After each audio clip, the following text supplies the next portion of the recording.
Hello guys, आज हम पढ़ेंगे हिंदी भाषा। तो हिंदी भाषा का विकास कैसे हुआ है, कैसे इसकी उत्पत्ति हुई है, इस बारे में हम चर्चा करेंगे। ठीक है गाइस, तो चलिए हम स्टार्ट करते हैं। तो जो हमारी जो हिंदी भाषा है वो विश्व की लगभग 3000 भाषाओं में से एक है। कितनी भाषाओं में से? 3000 भाषाओं में से एक है। अगर हमारा क्वेश्चन जैसे हमारा आ जाता है कि तुम्हारी जो हिंदी भाषा है वो कितनी भाषाओं में से एक है, तो अगर उसमें 3000 दिया हो तो हमारा आंसर हो जाएगा 3000। ठीक है गाइस। और जो हमारी हिंदी भाषा है वो भारत में अधिकांश लोगों के द्वारा कौन सी भाषा बोली जाती है? हिंदी। हम लोग बोलते भी हैं, हम लोग हिंदी भाषी हैं। तो हिंदी भाषी हैं यानी कि हम हिंदू हैं, तो हमारी हिंदी भाषी है। और जो हमारी हिंदी भाषा है इसका प्रारंभ 1000 ईसा पूर्व में हुआ है। कब हुआ? 1000 ईसा पूर्व में हमारी हिंदी भाषा का विकास हुआ है। तो अगर क्वेश्चन आ जाता है कि हमारी हिंदी भाषा का प्रारंभ जो है वो कितने ईसा पूर्व हुआ है, तो 1000 ईसा पूर्व हुआ है। ठीक है गाइस। और क्वेश्चन आता है कि हम कौन से परिवार से बिलोंग करते हैं, यानी कि जो हमारा परिवार है वो कौन सा है। तो हम लोग भारोपी परिवार के हैं। कौन से हैं? भारोपी परिवार या यूरोपीय परिवार की भाषा है। तो जो हमारी हिंदी भाषा है वो यूरोपीय परिवार की भाषा है, इसलिए हम लोग भारोपी परिवार भी कहते हैं। इसकी आदि जननी संस्कृत है। ज़्यादातर भाषाओं की जो जननी है वो संस्कृत है। ज़्यादातर भाषाओं की जो वर्ड हैं वो हमारी संस्कृत भाषा से ही आए हैं। तो जो हमारी हिंदी भाषा का अगर क्वेश्चन आ जाता है कि जो हमारी हिंदी भाषा है उसकी जननी कौन है, यानी कि हमारी हिंदी भाषा का जन्म कहाँ से हुआ है, तो वो कहाँ से हुआ है? संस्कृत भाषा से हुआ है। ठीक है गाइस। और इस भाषा का जन्म वैदिक संस्कृत से हुआ है। तो जो हमारी हिंदी भाषा है उसका जन्म वैदिक संस्कृति से हुआ है। हिंदी विश्व में चीनी एवं अंग्रेजी के बाद तीसरे नंबर की सबसे बड़ी भाषा है। तो जो हमारी क्वेश्चन आ जाता है कि जो हमारी हिंदी भाषा है वो विश्व के किस नंबर पर आती है, तो हमारी हिंदी भाषा विश्व में तीसरे नंबर पर आती है। जैसे पहले नंबर पर आती है चीनी और दूसरे नंबर पर आती है अंग्रेजी। और हमारी हिंदी भाषा कौन से नंबर पर आती है? तो वो आती है तीसरे नंबर पर आने वाली तीसरी सबसे बड़ी भाषा है। ठीक है। यह भारत की राजभाषा के रूप में सरकारी कामकाज की भाषा भी है। अगर पूछ लेते हैं कि हमारे जो इंडिया में सरकारी कामकाज के लिए कौन सी भाषा का यूज किया जाता है, तो वो हमारी हिंदी भाषा को ही यूज किया जाता है। तथा बहुत सारे लोग इसी भाषा में भारत की राष्ट्रभाषा भी, हमारे भारत की राष्ट्रभाषा क्या है? तो वो हिंदी है। ठीक है गाइस। हिंदी भारत की राष्ट्रभाषा 1965 से है। क्वेश्चन आ जाता है कि हिंदी को हमारी राष्ट्रभाषा के रूप में कब दर्जा मिला है? हिंदी को हमारे राष्ट्रभाषा के रूप में कब दर्जा मिला है? तो वो मिला है 1965 में। गाइस कब मिला है? 1965 में। ठीक है गाइस। और 14 सितंबर 1939 को भारतीय संविधान ने 14 दिसंबर 1949 को भारतीय संविधान ने हिंदी को भी संघ की राजभाषा के रूप में स्वीकार कर लिया। यानी कि हमारी हिंदी भाषा को 14 सितंबर 1949 में संविधान ने कामकाजी, जो सरकारी कामकाज होते हैं उसमें राजभाषा का दर्जा प्राप्त हो गया। ठीक है गाइस। और हम 14 सितंबर को क्या मनाते हैं? 14 सितंबर को हम मनाते हैं हिंदी भाषा दिवस। ठीक है गाइस। तो हमारी जो हिंदी भाषा है वो कौन से अनुच्छेद में आती है? तो हमारी हिंदी भाषा 343 में आती है। कौन सी में आती है? 343 में। क्वेश्चन आ जाता है कि हमारी जो हिंदी भाषा है वो किस अनुच्छेद के अंतर्गत आती है, तो उसका आंसर हो जाएगा 343। ठीक है गाइस। तो ये तो आपको सबको पता ही होगा कि हमारी हिंदी भाषा की लिपि कौन सी है। तो हमारी हिंदी भाषा की लिपि है देवनागरी। ठीक है गाइस। अब हम देखते हैं हिंदी भाषा का क्रम, यानी कि हमारी हिंदी भाषा का जन्म किस क्रम से हुआ है, यानी कि हिंदी से पहले कौन सी भाषा थी, उससे पहले कौन सी थी, तो कैसे कैसे हम हिंदी भाषा तक पहुँचे हैं। ठीक है गाइस। तो हमारे आधुनिक युग की भारतीय भाषाओं तक आने में निम्न 4 चरणों से गुजरा गया है। कितने चरणों से? 4 से। पहला है वैदिक संस्कृति, फिर लौकिक संस्कृति, फिर पाली और प्राकृतिक लौकिक संस्कृति, फिर अपभ्रंश और अपभ्रंश के बाद आई है हमारी हिंदी भाषा। तो हमारी हिंदी भाषा कब आई है? अपभ्रंश के बाद आई है। ठीक है गाइस। तो देखते हैं लौकिक भाषा क्या है। वैदिक संस्कृति। तो वैदिक संस्कृति का काल कब तक रहा है? 500 ईसा पूर्व से लेकर 800 ईसा पूर्व तक। तो क्वेश्चन आ जाता है वैदिक संस्कृति का काल कब तक रहा है, तो 500 ईस्वी पूर्व से लेके 800 ईस्वी पूर्व। और इसी हमारी वैदिक संस्कृति में ही हमारे चारों वेद लिखे गए हैं गाइस। कौन से? चारों वेद लिखे गए। तो आपको ये तो पता ही होगा गाइस कि हमारा जो पहला यानी कि सबसे पुराना वेद कौन सा है, तो वो है हमारा ऋग्वेद। कौन सा है? ऋग्वेद। जो हमारा ऋग्वेद है वो सबसे प्राचीनतम वेद है। ठीक है गाइस। नेक्स्ट क्वेश्चन है, नेक्स्ट टॉपिक है हमारा लौकिक संस्कृति। यानी कि पहला तो हो गया वैदिक संस्कृति, अब वैदिक के बाद हम लोग कहाँ पहुँच गए? लौकिक संस्कृति पर। तो लौकिक संस्कृति हमारी कब है? 800 ईस्वी पूर्व से लौकिक संस्कृति शुरू होती है। यानी कि 800 से पहले की क्या है? 500 से 800 तक की वैदिक संस्कृति है, और 800 के बाद की कौन सी संस्कृति है? वो लौकिक संस्कृति है, जिसमें हमारी रामायण है, महाभारत आदि महाकाव्य लिखे गए हैं। यानी कि जो उस टाइम पे जो बोली चाली जाती थी लोक, यानी कि लोक के द्वारा बोलने वाली भाषा को ही हम क्या कहते थे? लौकिक संस्कृति। ठीक है, वो हमारी वैदिक संस्कृति थोड़ी हटके हो गई, हमारी बोलचाल में हो गई। ठीक है गाइस। तो अब लौकिक संस्कृति के बाद आता है पाली और प्राकृतिक लौकिक संस्कृति का परिवर्तन रूप है। तो जो पाली और प्राकृतिक भाषा है वो हमारी लौकिक संस्कृति का ही बदला हुआ रूप है। ठीक है गाइस, जिसमें हमें बौद्ध और जैन साहित्य भी लिखे मिले हैं। ठीक है गाइस, कौन से? बौद्ध और जैन साहित्य भी। जैसे कि हमारा क्वेश्चन भी आता है कि बौद्ध के टाइम पे कौन सी भाषा यूज होती थी, जैन के टाइम पे कौन सी, तो उसमें कौन सी है? पाली और प्राकृत भाषा। इन दोनों के बाद फिर हमारा चौथे नंबर पर आती है अपभ्रंश प्राकृत का परिवर्तित रूप है। जो हमारी अपभ्रंश भाषा है वो हमारी प्राकृतिक लौकिक संस्कृति का बदला हुआ रूप है, जिसमें गैर सेवा, मराठी, महाराष्ट्र आदि कई रूप प्रचलित है। उसमें भी जो हमारी अपभ्रंश भाषा है वो हमारी टूटी फूटी, यानी कि उसमें कई सारी भाषाओं को, क्षेत्रीय बोलियों को, कई सारी भाषाओं को मिक्स करके हमारी अपभ्रंश हो गई थी, जिसे हम टूटी फूटी भाषा भी कहते थे। इसमें हम थोड़ा सा देख लेते हैं। वैसे इस विकास क्रम से स्पष्ट है कि द्राविड़ परिवार की तमिल, तेलुगु, मलयालम तथा कन्नड़ को छोड़कर भारत की सभी भाषाओं का विकास अपभ्रंश से ही हुआ। तो गाइस, अगर हमारा क्वेश्चन बन जाता है कि हमारी भाषाओं का विकास अपभ्रंश से हुआ है किन भाषाओं को छोड़कर, तो द्राविड़ परिवार की तमिल, तेलुगु, मलयालम और कन्नड़ को छोड़कर भारत की सभी भाषाओं का विकास किससे हुआ है? अपभ्रंश भाषा से हुआ है। अगर क्वेश्चन आ जाता है कि हमारी हिंदी भाषा जो है वो कहाँ से निकली है, कहाँ से परिवर्तित हुई है, तो वो हमारी अपभ्रंश भाषा से ही परिवर्तित हुई है। ठीक है गाइस।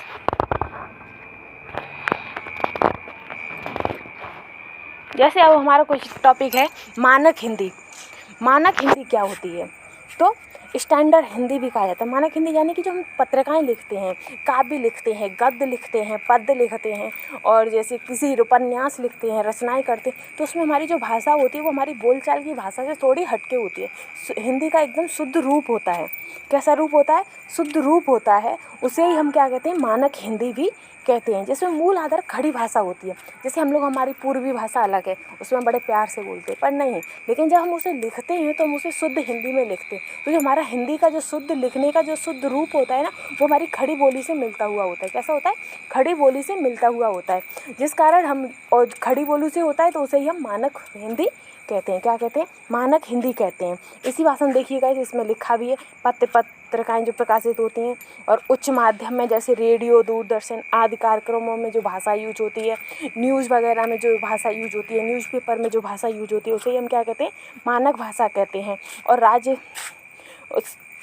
और जो जैसे सरकारी कामकाज में जो भाषा यूज होती है उसे भी हम मानक भाषा ही कहते हैं। ठीक है, मानक भाषा के अंतर्गत ही आती है। अब इस जैसे हिंदी भाषा से जो इम्पोर्टेंट क्वेश्चंस होते हैं जो हमारे पेपरों में पूछे जाते हैं, वो हम देख लेते हैं। वन लाइनर में ही है हमारे क्वेश्चन। तो हमारा पहला जैसे क्वेश्चन इम्पोर्टेंट टॉपिक है, हिंदी भाषा दिवस 14 सितंबर को मनाया जाता है। तो हमारा क्वेश्चन आ जाता है कि हिंदी दिवस कब मनाया जाता है। गाइस, कौन सा क्वेश्चन आता है? हमारा हिंदी दिवस कब मनाया जाता है। तो वो कब मनाया जाता है? 14 सितंबर को मनाया जाता है। ठीक है गाइस। नेक्स्ट है अंतर्राष्ट्रीय मातृभाषा दिवस 21 फरवरी को मनाया जाता है। अंतर्राष्ट्रीय मातृभाषा दिवस कब मनाया जाता है? 21 फरवरी को। अगर क्वेश्चन पूछ लेते हैं कि हमारा अंतर्राष्ट्रीय मातृभाषा दिवस कब मनाया जाता है, तो उसका आंसर गाइस क्या हो जाएगा? 21 फरवरी। क्या होगा गाइस? 21 फरवरी। ठीक है। नेक्स्ट है भारत में अंग्रेजी को राजभाषा का दर्जा नागालैंड एवं मिजोरम में दिया गया है। तो हमारी जो पूछते हैं कि भारत में जो अंग्रेजी भाषा है उसे राजभाषा, क्योंकि अपने इधर की साइड तो अपने में तो हमारी राजभाषा कौन सी है, हमारी हिंदी है सरकारी कामकाज में। और भारत में भी किस जगह पर जो राजभाषा है वो इंग्लिश को उसका दर्जा मिला हुआ है, तो वो कौन सा है, नागालैंड और मिजोरम। ठीक है, नागालैंड और मिजोरम में दिया गया है। अगर क्वेश्चन पूछ लेते हैं नागालैंड और मिजोरम की राजभाषा कौन सी है, तो कौन सी हो जाएगी, अंग्रेजी। ठीक है गाइस, नेक्स्ट है केंद्रीय अंग्रेजी एवं हिंदी भाषा संस्थान कहाँ पर है, तो हैदराबाद में। जैसे क्वेश्चन आता है कि केंद्रीय अंग्रेजी एवं हिंदी भाषा संस्थान कहाँ पर स्थित है, तो वो हैदराबाद में स्थित है। ठीक है गाइस, नेक्स्ट है प्रथम हिंदी सम्मेलन कहाँ पर हुआ था। क्वेश्चन हमारा आता है कि प्रथम हिंदी सम्मेलन कहाँ पर हुआ था, तो उसका आंसर हो जाएगा प्रथम हिंदी सम्मेलन भारत में भी नागपुर में 1975 में हुआ था। अगर क्वेश्चन पूछ लेता कि भारत में प्रथम हिंदी सम्मेलन कौन सी जगह पर हुआ था, तो वो कहाँ हुआ था, नागपुर में हुआ था। और कब हुआ था, तो 1975 में हुआ था। ठीक है गाइस, नेक्स्ट है हिंदी को राष्ट्रभाषा बनने का विचार सर्वप्रथम बंगाल में उदित हुआ। तो जो है कि हिंदी भाषा को राष्ट्रभाषा बनाने का जो विचार आया था वो सबसे पहले किस जगह आया था, तो किस जगह आया था, बंगाल में आया था। यानी कि बंगाल में इस बात पे चर्चा हुई थी कि हमारी जो हिंदी है उसे हमें राष्ट्रभाषा बनाना चाहिए। ठीक है गाइस, नेक्स्ट है हिंदी में आशु लिपि के जन्मदाता राधेलाल द्विवेदी हैं। तो क्वेश्चन आता है कि हिंदी में आशु लिपि, कौन सी लिपि, आशु लिपि के जन्मदाता कौन है, तो आशु लिपि के जन्मदाता राधेलाल द्विवेदी हैं। तो कौन है, राधेलाल द्विवेदी। नेक्स्ट जैसे इसमें आता है इम्पोर्टेंट है, हिंदी का प्रथम महाकाव्य कौन सा है। क्वेश्चन पूछ लेता है कि हिंदी का जो प्रथम महाकाव्य है वो कौन सा है, तो वो है हमारा पद्मावत। ठीक है गाइस, कौन सा है, पद्मावत। नेक्स्ट है संसार का सबसे बड़ा महाकाव्य कौन सा है, तो संसार का सबसे बड़ा महाकाव्य गाइस महाभारत है। कोई आंख मूंद के भी आपसे पूछ ले तो आप आंख मूंद कर टिक लगा देना महाभारत। पूछे कि विश्व का सबसे बड़ा महाकाव्य कौन सा है, तो वो महाभारत है गाइस। ठीक है, नेक्स्ट है विश्व का आदि महाकाव्य रामायण को तथा आदि कवि वाल्मीकि को कहा जाता है। विश्व का अगर पूछ लेता है विश्व का आदि महाकाव्य किसे कहते हैं, तो वो रामायण को कहते हैं। और आदि कवि किसको कहते हैं, तो वाल्मीकि को। यानी कि आदि महाकाव्य रामायण को और आदि कवि वाल्मीकि को कहते हैं गाइस। ठीक है, नेक्स्ट है भारत के प्रथम राष्ट्र कवि किसे कहते हैं, तो भारत के प्रथम राष्ट्र कवि का दर्जा किसे मिला है, तो वो मिला है मैथिली शरण गुप्त को। मैथिली शरण गुप्त को भारत का राष्ट्र कवि कहते हैं। क्या कहते हैं गाइस, राष्ट्र कवि। ठीक है गाइस, और हिंदी विषय पर प्रथम ज्ञानपीठ पुरस्कार पाने वाले भारतीय सुमित्रा नंदन पंत थे। तो हिंदी विषय पर जो प्रथम पुरस्कार मिला था ज्ञानपीठ पुरस्कार, तो वो किसे मिला था, तो वो मिला था सुमित्रा नंदन पंत को। किसको, सुमित्रा नंदन पंत को। ठीक है गाइस, नेक्स्ट है आधुनिक युग की मीरा किसे कहते हैं, तो आधुनिक युग की मीरा महादेवी वर्मा को कहते हैं। अगर क्वेश्चन पूछ लेता है कि महादेवी वर्मा को क्या कहते हैं, तो महादेवी वर्मा को आधुनिक युग की मीरा कहते हैं। ठीक है गाइस, नेक्स्ट है हिंदी साहित्य में सुकुमार कवि के नाम से सुमित्रा नंदन पंत जाने जाते हैं। तो हिंदी साहित्य में सुकुमार कवि कौन है, तो सुमित्रा नंदन पंत को कहते हैं। ठीक है गाइस, आदि युग का तुलसी मैथिली शरण गुप्त हैं। तो अगर क्वेश्चन पूछ लेता है कि आदि युग का तुलसी कौन है, तो वो मैथिली शरण गुप्त हैं। मैथिली शरण का उपनाम क्या है, तुलसी। आधुनिक युग का तुलसी। और हिंदी का आदि कवयित्री मीराबाई को कहा जाता है। हिंदी भाषा का आदि कवयित्री मीराबाई को कहा जाता है। ठीक है गाइस, अब हम इससे अपने हिंदी भाषा से संबंधित कुछ इम्पोर्टेंट क्वेश्चंस देख लेते हैं जो हमारे ज़्यादातर प्रश्न क्या कहते हैं, हमारे जितने भी कॉम्पिटिटिव एग्ज़ाम होते हैं उनमें पूछे जाते हैं, बहुत ही इम्पोर्टेंट हैं, उन्हें एक बार हम देख लेते हैं। जैसे कि हमारा पहला क्वेश्चन है, हिंदी दिवस कब मनाया जाता है गाइस, तो ये तो हमने अभी पढ़ा था, वो कब मनाया जाता है? 14 सितंबर को। ठीक है गाइस। नेक्स्ट क्वेश्चन है, आधुनिक युग की मीरा किसे कहते हैं? तो गाइस आधुनिक युग की मीरा किसे कहते हैं? महादेवी वर्मा को। ठीक है गाइस, हमने जो अभी पीछे पढ़ा है वही है ये। हिंदी साहित्य का आलोचनात्मक इतिहास किसका लिखा हुआ है? अगर क्वेश्चन आ जाता है कि हिंदी साहित्य का आलोचनात्मक इतिहास किसका लिखा हुआ है या किसने लिखा है, तो वो लिखा है डॉक्टर राम कुमार वर्मा। ठीक है गाइस। राम बोला बचपन में किसका नाम था? तो राम बोला बचपन में तुलसीदास का नाम था, क्योंकि जब तुलसीदास का जन्म हुआ था तो लोगों का मानना है कि उन्होंने जन्म होते ही सबसे पहले राम बोला था। क्या बोला था? राम। इसीलिए उनका नाम राम बोला पड़ गया था। ठीक है गाइस, तो हमारा इसका आंसर क्या हो जाएगा? तो राम बोला बचपन में किसका नाम था? तुलसीदास का। ठीक है गाइस। तुलसीदास का जन्म कब हुआ था? तो तुलसीदास का जन्म 1554 में हुआ था। कब हुआ था? 1554 में। ठीक है गाइस।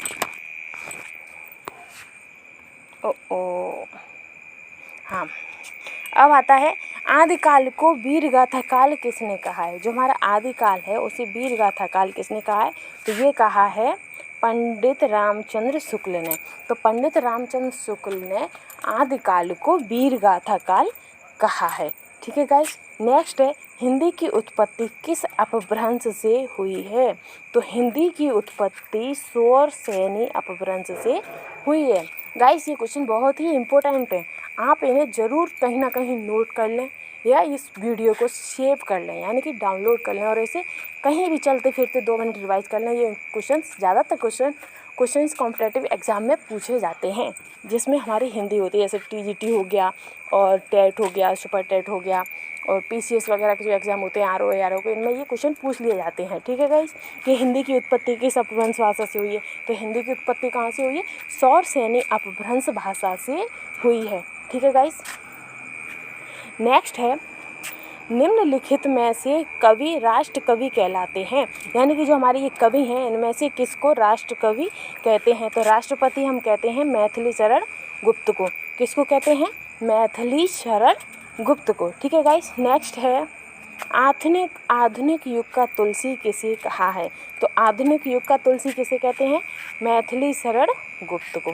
किसको गाइस? मैथिली शरण गुप्त को। ठीक है, ये हमने अभी ऊपर पढ़ा भी था। देखो गाइस, आधुनिक युग का तुलसी कौन है? मैथिली शरण गुप्त है। ठीक है, और आदि राष्ट्र कवि कौन है? मैथिली शरण गुप्त। ठीक है गाइस। नेक्स्ट है, हिंदी साहित्य में किस कवि को कवियों का कवि कहा जाता है? तो कवियों का कवि किसे कहते हैं? भवानी प्रसाद मिश्र को। किसको कहते हैं गाइस? भवानी प्रसाद मिश्र को कहते हैं। ठीक है गाइस। नेक्स्ट है, महात्मा गांधी ने हिंदी के प्रचार प्रसार के लिए किस संस्था की स्थापना की थी? यानी कि महात्मा गांधी ने हिंदी के प्रचार प्रसार के लिए किस संस्था की स्थापना की थी? तो महात्मा गांधी ने की थी राष्ट्रभाषा प्रचार समिति। तो महात्मा गांधी ने हिंदी के विकास के लिए किस भाषा की थी? राष्ट्रभाषा प्रचार समिति। ठीक है गाइस। मानक हिंदी से क्या तात्पर्य है? मानक हिंदी से क्या तात्पर्य है? आदर्श के रूप में हिंदी का स्वीकार्य रूप, यानी कि केवल पढ़ने लिखने की भाषा नहीं होगा, साधारण बोलचाल की भाषा बिल्कुल नहीं होगा, मध्यकालीन साहित्य पुस्तकों की हिंदी बिल्कुल नहीं, आदर्श के रूप में हिंदी का स्वीकार्य रूप। कैसा रूप? स्वीकार्य रूप। तो ये होगा हमारा, यानी कि जो सरकारी कामकाज में हम यूज करते हैं राजभाषा, यानी कि जो हमारी पत्रिकाओं में लिखा जाता है गाइस, उसे ही हम हिंदी मानक हिंदी कहते हैं। ठीक है गाइस। नेक्स्ट है, 8वां विश्व हिंदी सम्मेलन कहाँ आयोजित हुआ था? पहला तो नागपुर में हुआ था। ठीक है गाइस। और 8वां कहाँ हुआ है? तो 8वां हुआ है न्यूयॉर्क में। कहाँ पर हुआ है गाइस? न्यूयॉर्क में। ठीक है गाइस। नेक्स्ट है, हिंदी कविता को छंदों की परिधि से मुक्त कराने वाले थे। हिंदी कविता को छंदों की परिधि से मुक्त कराने वाले थे तो कौन थे? सूर्यकांत त्रिपाठी। सूर्यकांत त्रिपाठी ने हिंदी की कविताओं को छंदों से मुक्त कर दिया था। क्या कर दिया था? मुक्त। कबीरदास की भाषा थी। जो कबीरदास जी हैं उन्होंने जो रचनाएं की हैं वो किस भाषा में की हैं? तो वो की हैं सदुक्कड़ी में। किस भाषा में? सधुक्कड़ी में। ठीक है गाइस। तुलसीदास कृत रामचरितमानस में कितने कांड है? तो हमारे रामचरितमानस में कितने कांड हैं? 7। ठीक है गाइस, कितने हैं? 7। बालक कांड, सुंदर कांड, अयोध्या कांड, लंका कांड, ये जितने भी है किष्किंधा कांड, ये हमारे कितने टोटल? 7 हैं। ठीक है गाइस। नेक्स्ट क्वेश्चन है, दक्षिण भारत हिंदी प्रसार सभा का मुख्यालय कहाँ स्थित है? तो हमारा क्वेश्चन आता है, दक्षिण भारत हिंदी प्रसार सभा का मुख्यालय कहाँ पर है? तो वो है चेन्नई में। गाइस कहाँ पर है? चेन्नई में। ठीक है गाइस। विश्व की भाषाओं को कितने परिवारों में बांटा गया है? तो जो हमारी जो विश्व की भाषाएं हैं वो कितने परिवारों में बांटी गई है? 12 भाषाओं में। कितने में? 12 भाषाओं में। जैसे कि हमारा भारत हिंदी है वो भारतीय परिवार से है, और तमिल, तेलुगु, मलयालम है ये द्रविड़ भाषा इस परिवार से। तो ऐसे हमारी टोटल कितनी भाषाओं में व्यक्त हैं? 12 भाषाओं में, 12 भाषाओं में 12 परिवारों में बटी हुई हैं। ठीक है गाइस। नेक्स्ट क्वेश्चन है, भाषा का संबंध संविधान की किस अनुसूची से है? तो ये है 8वीं अनुसूची से। कौन सी अनुसूची से है? 8वीं। और अनुच्छेद कौन सा है? 343। अनुच्छेद कौन सा है? 343। और अनुसूची कौन सी है? 8वीं। ठीक है गाइस। नेक्स्ट है संसार की भाषाओं में हिंदी का कौन सा स्थान है? जो हमारी संसार में जितनी भी भाषाएं हैं उसमें हिंदी का कौन सा स्थान है? तो गाइस हिंदी का है हमारा 3रा स्थान। पहला स्थान है चीन का। किसका? चीन का। दूसरा है अंग्रेजी का। ठीक है गाइस। और तीसरा किसका है? हमारा हिंदी भाषा का। ठीक। नेक्स्ट है, हिंदी किस परिवार की भाषा है? तो हिंदी हमारी किस परिवार की भाषा है? भारोपी परिवार की। सीधा सीधा है, हम लोग भारतीय हैं तो भारत में कौन सी भाषा बोली जाती है? हिंदी। तो हमारी हिंदी भाषा किस परिवार की होगी? भारोपी परिवार की। ठीक है गाइस। नेक्स्ट है, हिंदी का प्राचीनतम रूप मिलता है। तो हिंदी का प्राचीनतम रूप किसमें मिलता है? ऋग्वेद में। किसमें? ऋग्वेद में। क्योंकि हिंदी आई है हमारी अपभ्रंश भाषा से, अपभ्रंश आई है प्राकृत पाली से, प्राकृत पाली आई है लौकिक संस्कृति, और लौकिक संस्कृति कहाँ से आई है? कहाँ से आई है गाइस? वो आई है वैदिक संस्कृति। और वैदिक संस्कृति में क्या लिखे गए हैं? हमारे वेद लिखे गए हैं। तो हमारी सीधा सीधा ऋग्वेद हो गया ना गाइस। अब आता है नेक्स्ट, हिंदी साहित्य सम्मेलन प्रयाग की रचना कब हुई थी? हिंदी साहित्य सम्मेलन प्रयाग की रचना कब हुई थी? तो वो हुई थी 1910 में। कब हुई थी? 1910 में गाइस। ठीक है। अब नेक्स्ट आता है, हिंदी का पहला समाचार पत्र कौन सा है? क्वेश्चन आता है, हिंदी का पहला समाचार पत्र कौन सा है? तो वो है हमारा उद्दंड मार्तंड। कौन सा है? उद्दंड मार्तंड। तो उद्दंत मार्तंड है ये हमारा हिंदी का पहला समाचार पत्र है। नेक्स्ट है, निम्नलिखित में से कृत्रिम हिंदी किसे कहते हैं?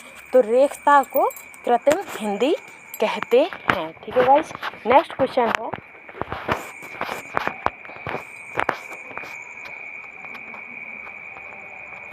नेक्स्ट क्वेश्चन आता है, निम्नलिखित भाषाओं में हिंदी की ही एक शैली किसे कहा है? जो हमारी ये है अरबी है, तुर्की है, फारसी है, उर्दू है, इनमें से हिंदी की ही एक शैली कौन सी है? तो हिंदी की ही एक शैली है उर्दू। ठीक है गाइस, उर्दू। नेक्स्ट है, संस्कृत भाषा का प्राचीनतम रूप कहाँ द्रष्टव्य होता है, यानी कि कहाँ मिलता है? संस्कृत भाषा का रूप कहाँ मिलता है? उपनिषद, महाभारत, रामायण या ऋग्वेद? तो वो मिलता है हमारा ऋग्वेद में। ठीक है गाइस, कहाँ मिलता है? ऋग्वेद में। नेक्स्ट है, भारतवर्ष में हिंदी को आप किस वर्ग में रखेंगे? यानी कि क्वेश्चन पूछना चाहता है कि जो हमारी हिंदी भाषा है वो भारत में किस वर्ग में आती है? राजभाषा में, विभाषा में, तकनीकी भाषा में या राष्ट्रभाषा? तो हमारी हिंदी कौन सी भाषा है? राष्ट्रभाषा है। क्या भाषा है?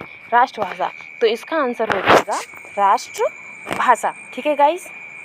नेक्स्ट है, संविधान की 8वीं अनुसूची में निम्नलिखित भारतीय भाषाओं की संख्या कितनी है? यानी कि हमारी संविधान में 8वीं अनुसूची में कुल कितनी भाषाएं सम्मिलित हैं? तो वो हमारी सम्मिलित हैं 22 भाषाएं। कितनी?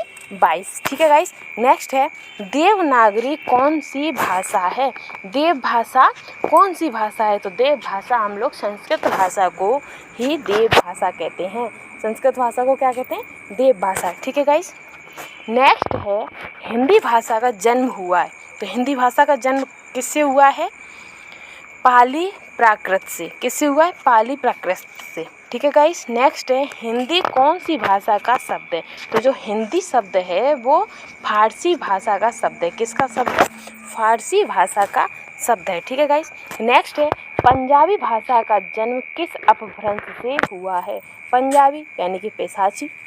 तो पंजाबी भाषा का जन्म किस अपभ्रंश भाषा से हुआ है? तो वो पैशाची भाषा से हुआ है। ठीक है गाइस। अब आता है रामचरितमानस की भाषा क्या है? तो रामचरितमानस की भाषा कौन सी है? मैथिली। अब नॉर्मल भी देख लो, मिथिला राज, अयोध्या राज, मिथिला की राजकुमारी, तो ये तो हमारा सीधा ही हो गया। तो कहाँ की हो गई? मैथिली। ठीक है गाइस। अब जायसी की पद्मावत की भाषा कौन सी है? तो जो क्वेश्चन आया था कि पद्मावत के रचनाकार कौन है? तो वो जायसी है। ठीक है। जायसी ने कौन सा महाकाव्य लिखा है? तो पद्मावत। ठीक है गाइस। अब इसी में क्वेश्चन आता है कि पद्मावत की भाषा कौन सी है? पद्मावत की भाषा है अवधी। कौन सी है? अवधी। ठीक है गाइस। बघेली किसकी बोली है? तो जो बघेली भाषा है वो किसकी बोली है? वो पूर्वी हिंदी की बोली है।